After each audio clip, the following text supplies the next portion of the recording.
Hello, this is Mrs. Hall. I'm going to be reading Document E, Education, Modified. In 1865, the United States government created the Freedmen's Bureau to help former slaves in southern states. The Freedmen's Bureau helped people by providing medical supplies and health care and establishing schools. The creation of schools for former slaves was an important part of Reconstruction. Before the Civil War, Southern states outlawed the teaching of reading and writing to slaves. Here's the cited text. Many of the Negroes, common plantation Negroes, and day laborers in the towns and villages were supporting little schools themselves.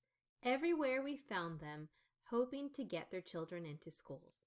I often noticed that workers in stores and men working in warehouses and cart drivers on the streets had spelling books with them and were studying them during the time they were not working. Go outside any large town in the South and walk among the Negro housing, and you will see children, and in many cases, grown Negroes sitting in the sun alongside their cabins, studying. Source: Sidney Andrews, quoted in the Joint Report on Reconstruction 1866. The document above is an excerpt from a report by a Northern white man to the United States government in 1866. So now let's analyze the document. So again, just to refresh, the Freedmen's Bureau was established to help former slaves in southern states by providing them basic health services as well as establishing schools. Schools would play an important role because previous to Reconstruction, African Americans would not have been allowed to learn how to read or write. Not allowing African Americans to read and write was a way of suppressing them.